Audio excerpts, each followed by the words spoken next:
नमस्कार साथियों, मैं जय मालाकर मालाकर क्लासेस में आप लोगों का स्वागत करता हूं। चलिए आप लोगों के लिए एक प्रैक्टिस सेट लेकर आया हुआ हूं। ये 2016 के हिंदी का जो टीईटी हुआ था उससे संबंधित हिंदी से संबंधित जो क्वेश्चन थे उसी को लेकर आया हुआ हूं। इसमें आपको कराने की कोशिश करूंगा। आप लोगों के पास जितने भी टीईटी हुआ है अभी 2011 से लेकर 2022 तक जितने भी टीईटी हुए हैं, सारे टीईटी के एक बार जो पेडागोजी के क्वेश्चन है एक बार जरूर कर लीजिएगा। यहाँ से क्वेश्चन रिपीट होने की संभावना है, ऐसा प्रतीत हो रहा है। तो आइए देखते हैं पहला क्वेश्चन। पहला क्वेश्चन इस तरह से यहाँ पर इंसानी भाषा का विकास प्राकृतिक वस्तुओं की स्वाभाविक आवाज़ों को पहचानने से शुरू हुआ। यह कथन है, यह कथन क्या है बताना है आप लोगों को। सत्य, असत्य, निरर्थक या फिर उपरोक्त में से कोई नहीं। तो यहाँ पर जो सही आंसर हो जाएगा वो ऑप्शन ए हो जाएगा। ये कथन जो है सत्य कथन है। ठीक है, मैं यहाँ पर वही आंसर बताऊंगा जो व्यापम द्वारा फाइनल आंसर पे लिया गया था। ठीक है, आगे देखते हैं क्वेश्चन नंबर 2।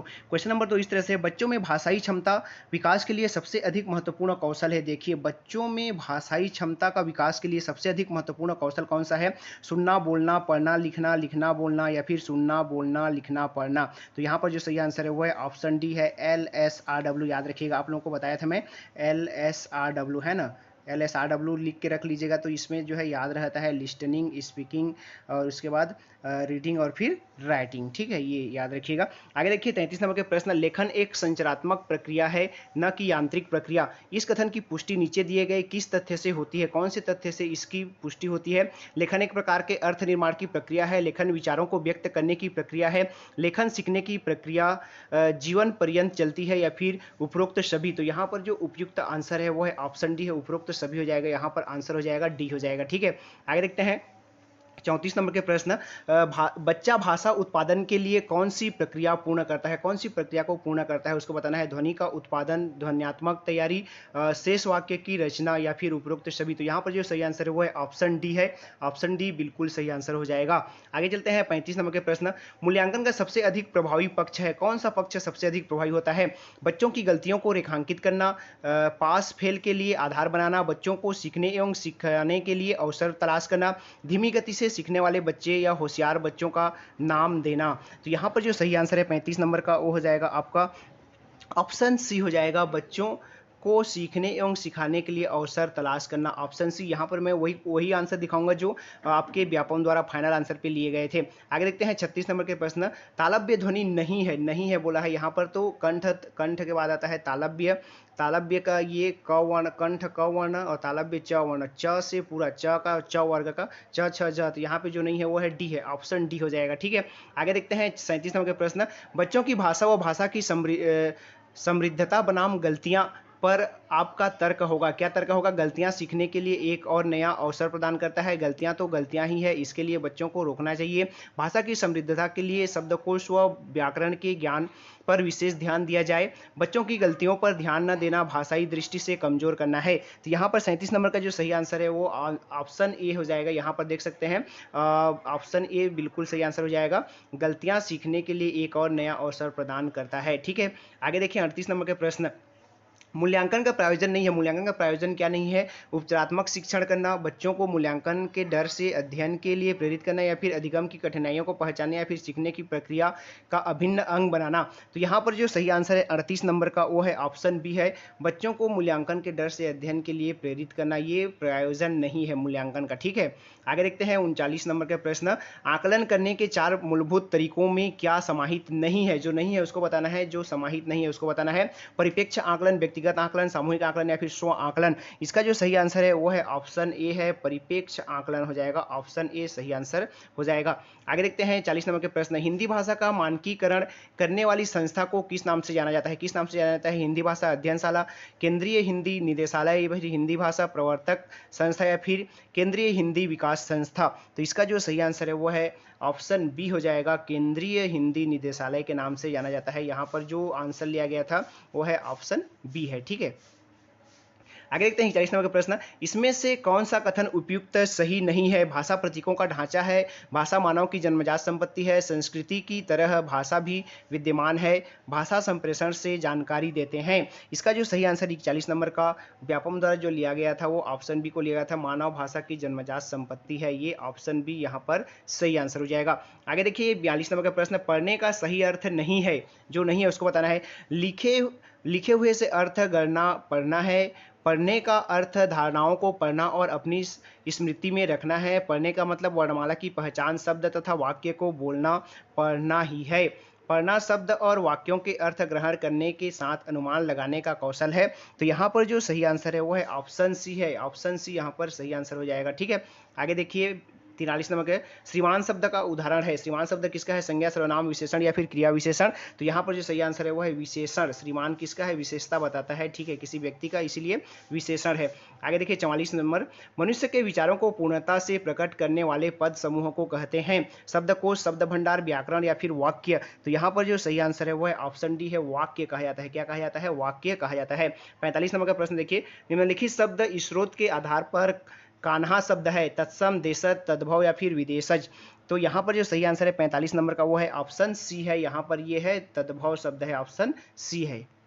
चलिए आगे बढ़ते हैं 46 नंबर के प्रश्न की ओर। 46 नंबर का प्रश्न इस तरह से है, अभिषेक का संधि विच्छेद होगा। देखिए यहाँ पर अभिषेक का संधि विच्छेद दिया है, कौन सा होगा? आप देखिए जल्दी देख सकते हैं यहाँ पर, और जो आंसर होगा मैं उसको बताऊंगा, जो व्यापम द्वारा आंसर लिया गया था। आप देखिए और कमेंट कीजिए कि कौन सा आपका आंसर है।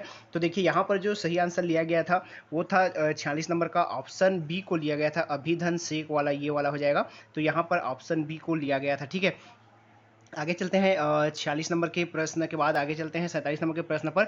निम्नांकित में से किस शब्द में कर्म तत्पुरुष समास है? देखिए कर्म तत्पुरुष समास को आप लोगों को ढूंढना है, किसमें है?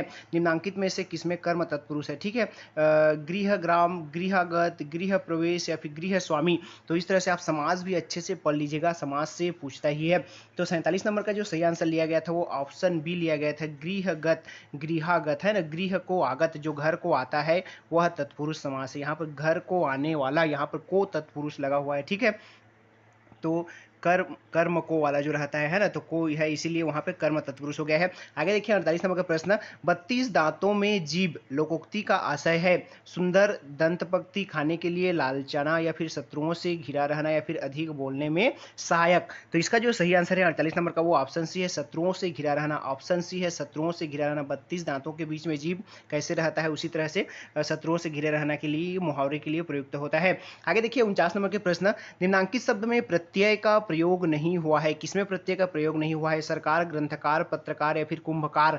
किसमें कार प्रत्यय नहीं लगा है, उसको दिखाना है आप लोगों को। तो यहाँ पर जो सही आंसर है वो है ऑप्शन ए हो जाएगा। ऑप्शन ए में प्रत्यय का प्रयोग नहीं हुआ है, बाकी तीनों में हुआ है। ठीक है, आगे चलते हैं 50 नंबर के प्रश्न, संयुक्त व्यंजन वर्ण है में है, कौन सा संयुक्त है उसको बताना है। संयुक्त व्यंजन 4 होते हैं, मैं उसको बताऊंगा। तो यहाँ पर आप ढूंढ सकते हैं कौन सा है। तो यहाँ पे निय है कि अण है कि त्र है कि अढ़ है ना। तो यहाँ पर जो सही आंसर है वो है सी है, ऑप्शन सी है, 50वां का ऑप्शन सी है। देखिए जो संयुक्त वर्ण होते हैं वो 4 होते हैं, छ का छत्री, त्रि का त्रिशूल, और ज्ञ का ज्ञानी, ज्ञ का ज्ञानी, और होता है आपका छत्रज्ञ और श्र होता है। ठीक है, ये 4 जो होते हैं संयुक्त व्यंजन होते हैं। ठीक है, आगे बढ़ते हैं 51 नंबर के प्रश्न को। अधिपति में उपसर्ग है, अधिपति में क्या उपसर्ग है उसको बताना है आप लोगों को। अध, अध या फिर अधि, इस तरह से ये ऑप्शन यहाँ पर दिया हुआ है, कौन सा होगा आप अनुमान लगाइए। तो यहाँ पर जो सही आंसर है वो है ऑप्शन डी है, अधि हो जाएगा। ठीक है, अधि हो जाएगा। अधिपति में उपसर्ग क्या है? तो अधि उपसर्ग है। ठीक है, आगे देखते हैं 52 नंबर के प्रश्न। 52 नंबर का प्रश्न इस तरह से है, अनिवार्य का विलोम शब्द है। अनिवार्य का विलोम क्या है? अपरिहार्य, अनैच्छिक, ऐच्छिक या फिर आवश्यक। तो यहाँ पर जो सही आंसर जो लिया गया था व्यापम द्वारा वो है ऑप्शन सी है, ऐच्छिक। ठीक है, अनिवार्य का ऐच्छिक हो जाएगा, यहाँ पर ऑप्शन सी हो जाएगा। आगे देखते हैं 53 नंबर के प्रश्न, मित्र अब जवानी जमा खर्च करने से कुछ नहीं होगा, कुछ ठोस कार्यवाही करो। वाक्य में प्रयुक्त रेखांकित मुहावरा का आशय है मौखिक कार्यवाही करना। जो यहाँ पर जो जुबानी जमा खर्च करने वाले का बताना है आप लोगों को। तो मौखिक कार्य करना, मुक्त का सलाह देना, मूक सहमति दिखाना या फिर हिसाब किताब में निपुण। तो यहाँ पर जो सही आंसर है वो है ऑप्शन ए हो जाएगा, मौखिक कार्यवाही करना। ठीक है, 53 नंबर का ऑप्शन ए हो जाएगा। जवानी जमा खर्च करने से कुछ नहीं होगा, मतलब मौखिक कार्य करने से कुछ नहीं होगा, कुछ अच्छा ठोस कदम उठाना पड़ेगा। ठीक है, आगे देखिए 54 नंबर के प्रश्न इस तरह से है, नंद कुमार का पर्यायवाची निम्नलिखित में से नहीं है। जो नहीं है उसको बताना है, नंदलाल, नंद किशोर, नंद नंदन या फिर नंदराम। तो यहाँ पर जो सही आंसर है वो है ऑप्शन डी है, नंदराम जो है वो नहीं है, बाकी सभी ये जो है ये तीनों है, और नंदराम जो है वो नहीं है। ठीक है, आगे देखते हैं 55 नंबर के प्रश्न, वह किसे देख रहा है। वाक्य में रेखांकित शब्द का पद परिचय दीजिए। किसे जो बोला गया वो क्या है, प्रश्नवाचक, सर्वनाम, उभयलिंगी, एकवचन, कर्म, कारक। किस तरह से ऑप्शन दिया हुआ है, ऑप्शन देखिए आप गौर से और जो सही आंसर होगा उसको ढूंढने की कोशिश कीजिए। तब तक मैं आप लोगों को आंसर जब तक बता दूं तब तक आप सही आंसर ढूंढिए। तो यहाँ पर जो सही आंसर लिया गया था वो ऑप्शन ए को लिया गया था 55 पे। प्रश्नवाचक, सर्वनाम, उभयलिंगी, एकवचन, कर्म, कारक है। ठीक है, ये जो वह किसे देख रहा है, इस तरह के प्रश्न फंसाने की कोशिश करता है व्यापम। इस तरह से जरूर देख लीजिएगा कुछ प्रश्न। आगे देखते हैं 56 नंबर के प्रश्न पे, दान शब्द में किस प्रकार की संज्ञा मानी जाएगी। देखिए दान में कौन सी संज्ञा है, दान कौन सा संज्ञा है, गुणवाचक, भाववाचक, जातिवाचक या फिर व्यक्तिवाचक। तो यहाँ पर जो सही आंसर है वो है आपका 56 का जो ऑप्शन लिया गया था वो भाववाचक, दान देने का भाव है, भाव है। ठीक है, दान क्या है, एक भाव है। ठीक है, तो यहाँ पर दान को भाववाचक संज्ञा मानी गई थी। ठीक है, आगे चलते हैं 57 नंबर के प्रश्न। 57 नंबर के प्रश्न इसी है, हमेशा बहुवचन में प्रयुक्त होने वाला शब्द है, कौन सा है जो हमेशा बहुवचन में प्रयुक्त होगा, सामग्री, अमीर, नारी या फिर शिला। तो यहाँ पर जो सही आंसर है वो है सामग्री। सामग्री हमेशा बहुवचन में, सामग्रियों को लाभ नहीं बोला जाता है, जितना भी रहे सामग्री बोला जाता है। अमीर को अमीरों बोल सकते हैं, नारी को नारियां बोल सकते हैं, शिला को शिलाएं बोल सकते हैं, लेकिन सामग्री को सामग्रियों नहीं बोलते हैं, सामग्री ही बोला जाएगा, हमेशा बहुवचन ही रहेगा। आगे देखिए 58 नंबर के प्रश्न, तुमने इतना अच्छा काम किया है और मुझे खबर ही न दी। इस वाक्य में क्या है, इसमें आधिबोधक है, इच्छाबोधक है, संकेतार्थक है या फिर विधानार्थक है। तो यहाँ पर जो सही आंसर है वो है ऑप्शन ए है, विस्मयाधिबोधक है। ठीक है, क्या है तो विस्मयाधिबोधक है, ऑप्शन ए यहाँ पर सही आंसर हो जाएगा। आगे चलते हैं क्वेश्चन नंबर 59 की ओर। 59 हो चुका, 58 के बाद सीधा 60। अच्छा, यहाँ पर दिया है अपठित गद्यांश दिया है 59 और 60 के लिए। आज हिंदी में आधुनिकतम विषयों पर लेख लिखे जा रहे हैं, बेशक उसमें भाषा के स्तर पर मिश्रण है, पर यह नहीं कहा जा सकता है कि उन लेखों की भाषा हिंदी नहीं है। यह हिंदी का आधुनिक रूप है, आधुनिक युग की आवश्यकताओं और मांगों को पूर्ण करने की दिशा में अग्रसर होता आधुनिकीकृत रूप आधुनिकीकरण का परिणाम है।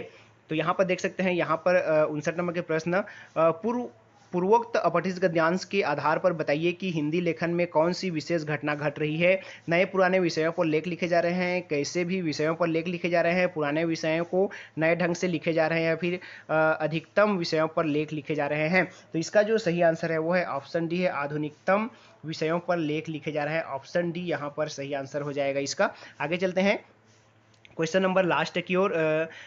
उक्त अपठित गद्यांश का उपयुक्त शीर्षक दीजिए। आधुनिक हिंदी, बिगड़ती हिंदी, पिछड़ती हिंदी या फिर हिंदी तब और अब। तो यहाँ पर जो सही लिया गया था उसको ऑप्शन ए को लिया गया था, आधुनिक हिंदी को लिया गया था, ऑप्शन ए को लिया गया था। तो इस तरह से आप कुछ अपठित गद्यांश भी तैयारी कर लीजिएगा, अपठित गद्यांश भी आते हैं हिंदी में। तो ये थे कुछ इंपॉर्टेंट क्वेश्चन। आई होप अच्छे लगे होंगे। अच्छे लगे वीडियो को लाइक कीजिएगा, चैनल पर नया है तो चैनल को सब्सक्राइब कर लीजिएगा। नमस्कार, जय हिंद।